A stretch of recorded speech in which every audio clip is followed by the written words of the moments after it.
السلام علیکم. زه هومیوپیتک ډاکټر انوار الله تاسو ګورئ اسان هومیوپیتي. نن به خبره کوو هومیوپیتک دوی اپس میلیفیکا حوالې سره.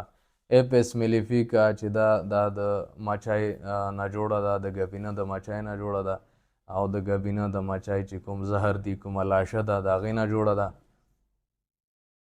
دا موږ سره ده هومیوپیتک دوی اپس میلیفیکا.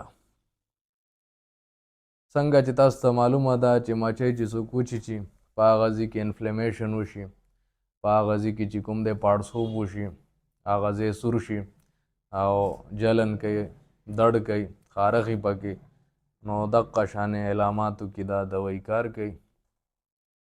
چې کومه د سرمن الرجي ده، د سکن الرجي ده، یا ارټیکیریا چې کومه ده، چې په کومه کې سرمن چې هغه پړسېدلي، سره شي، خارښ کوي، چې کوم د سرمنې خارښ دی، جلن دی، پاړسوب دی چې هغه ګرمۍ سره زیاتیږي او یخ سره چې کومې کمیږي، په هغې کې دا کار کوي.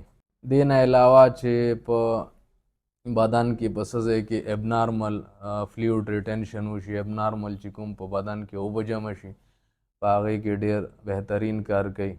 او چې کله په ګېډه کې د چا اوبه وشي، سایډس ورته ویلی کېږي، نو هغه دا برابرۍ، هغه ختموي. دې نه علاوه په ګرده کې چې انفیکشن وي، انفلیمیشن وي، په هغې کې کار کوي.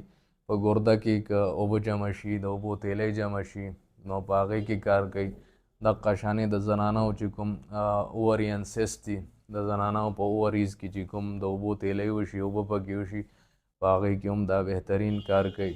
دې نه علاوه چې کوم ټانسل دي یا د مرۍ انفیکشن دی یا انفلیمیشن دی، په هغې کې کار کوي.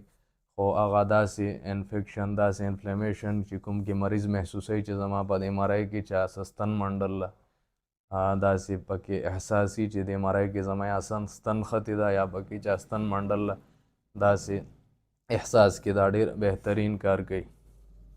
دې نه علاوه داسې ماشومان چې کوم په خوب کې ودي او چغه ووایي، یودم راپاڅي د خوبه، په خوب کې چغه وایي، نو په هغې کې هم اپس میلیفیکا ډېر بهترین کار کوي. د اپس میلیفیکا چې کوم مریض وي، نو هغه له چې کوم دی هغه له ګرمي ډېره زیاته کېږي او تنده یې بلکل نه وي، تنده ورته نه لګي. اپس میلیفیکا په زنانو کې ذهني علامات چې کوم دي، حسد چې کوم دی، په هغې کې ډېره بهترین استعمالیږي او ډېر بهترین رزلټ ورکوي. په هومیوپیتي کې د اپس میلیفیکا نه علاوه ډېرې دوايانې دي چې هغه د مچو نه جوړې دي، په هغې به بیا بل څه وخت کې خبره کوو. او په جدید چې کوم ریسرچ شي دي د مچۍ په زهرو باندې، نو په هغې کې د دې مچۍ زهر چې کوم دی، هغه د زنانو چې کوم بریسټ کینسر دی، د چھاتي کینسر چې کوم دی، نو په هغې کې ډېر بهترین رزلټ راکړلی. او آینده چې دی ساینسدانانو خیال دی چې دا به د زنانو بریسټ کینسر چې کوم دی، د چھاتي، په هغې کې به دا استعمالیږي.